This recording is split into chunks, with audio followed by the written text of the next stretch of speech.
Dear students, today we are going to summarize the 7th chapter of our prose, Merchant of Venice. This chapter is basically a play written by William Shakespeare, and in our textbook it has been adapted and abridged from Charles Lamb's Tales from Shakespeare. The setting of this play is in the city of Venice. The Merchant of Venice is a tragic comedy. Love, hatred, and mercy are the dominant themes of this play.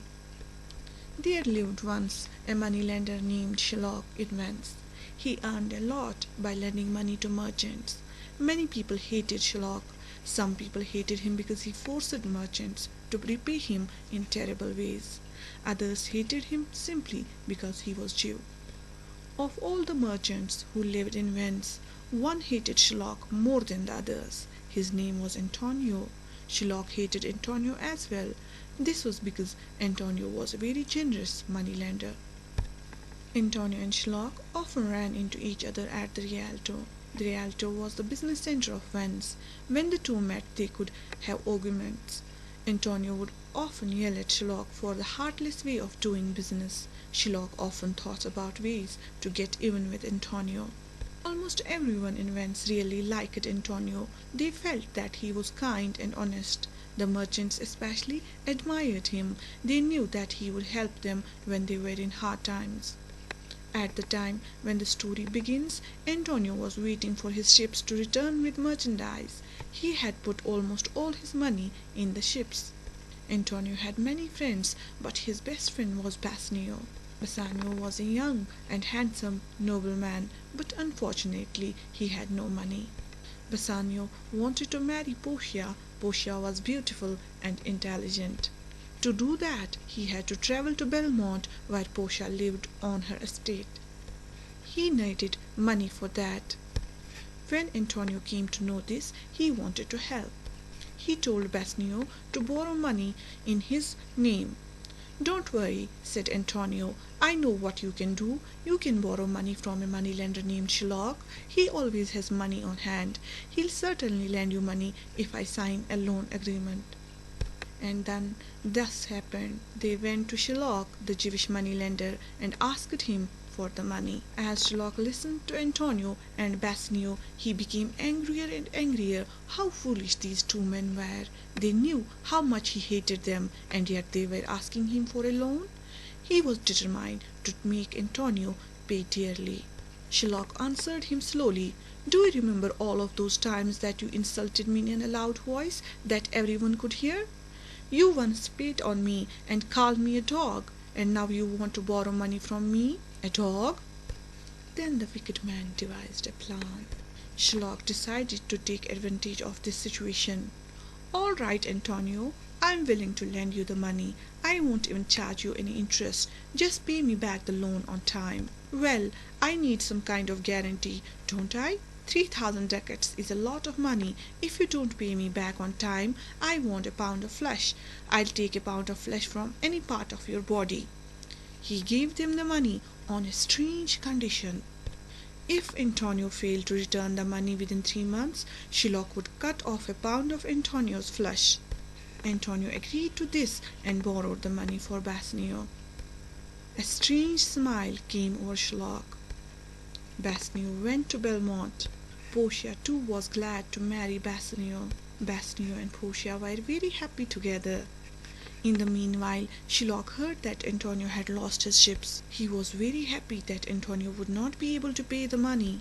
He took Antonio to court and demanded that he fulfill the strange and cruel condition. Antonio had written a bond to Shylock, and according to the law, Shylock was right. A few days later, a messenger arrived at Portia and Bassanio's house. Bassanio received the letter and opened it. It read, "Dear Bassanio, my ships have all sunk. I am in a big trouble. Shylock wants to take a pound of flesh from my body. Everyone has tried to talk to him. Even the Duke of Venice has tried, but no one has had any success. I am going to die. Please come to my trial and execution. I want to see you once more. Come quickly. I don't have much time. Yours friend, Antonio." When Bassanio and Portia heard all this, Portia told Bassanio to pay Shylock twice the amount to save Antonio. "Bassanio, go to your friend right away," she said. "You are my husband now. My money is your money. You must pay back Antonio's debt. I'll give you 2 times the original loan. Go quickly before Antonio is killed." Thus Bassanio left for Venice. A day was set for the trial. It was a very important trial. Even the Duke of Venice was involved. He would be the judge. Meanwhile, in Belmont, Portia heard about the trial. She decided that she had to help poor Antonio. She could not rely on fate to change the course of events. Portia wrote a letter to her cousin Bellario. He was a well-known lawyer. She asked for his opinion about Antonio's case. She also asked him to lend her the clothes that he wore in the court.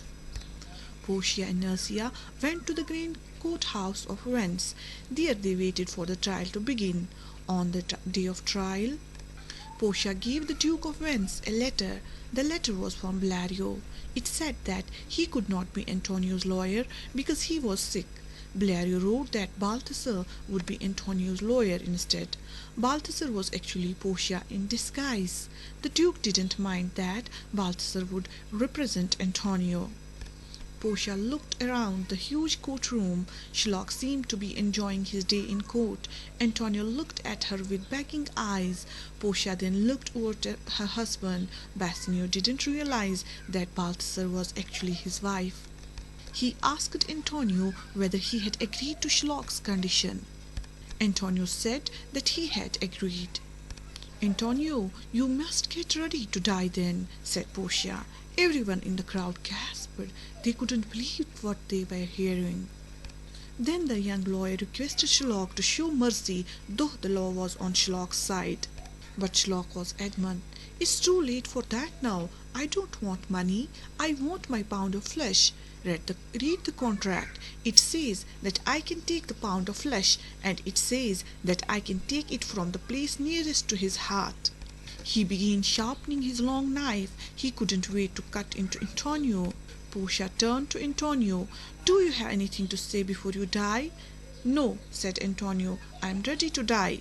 Then he turned to Bassanio. "Goodbye, my friend. Don't blame yourself for my death." Bassanio was crying. "Oh, Antonio, I would do anything to save your life, but there is nothing I can do. I am so sorry. You are the best friend in the world." "Enough of this," yelled Shylock. "Let's go on with it. I want my pound of flesh." Portia asked the Duke, "Is the scale ready?" The Duke nodded. "Is the doctor here?" "What doctor?" asked Shylock. "There should be a doctor here. Antonio shouldn't bleed to death," said Portia. "But of course Shylock wanted him to bleed to death. The contract says nothing about a doctor," said Shylock. The young lawyer then said that the law allowed Shylock to take a pound of flesh, and he could do that. "All right," said Portia. "A pound of flesh is yours. The law allows it. The court awards it." Shylock was very happy that he could finally kill his enemy. He was very pleased with the young lawyer. Shylock picked up his sharp knife. It was bright and shiny. The moneylender had an evil look in his eyes. "Come here," he said to Antonio. At the same time, the lawyer warned that while cutting off the flesh, Shylock should not shed even one drop of Antonio's blood. "Just a minute," said Portia. "There is another thing I need to tell you. This contract doesn't give you a drop of blood. If Antonio loses a drop of blood, you will break the law. The city of Venice will take all of your money and land. Do you understand?" Shylock didn't know what to say. Everything had changed. He couldn't possibly get his revenge now. His face turned red with anger. Shylock realized that he could not do what the young lawyer asked him to do, and he accepted his defeat. Everyone was very impressed with this young lawyer, Balthasar. He used the terms of the contract to save Antonio. There was no mention of blood in the contract. Shylock could not take any blood, therefore he couldn't take any flesh either. Thus Antonio's life was saved. Bassanio and Antonio found out later that it was none other than Portia herself, dressed as a young man. Later, it was also learned that Antonio's ships were safe, and so he had not, in fact, lost his money. Thus the story, which could have ended in a tragic manner, ended happily.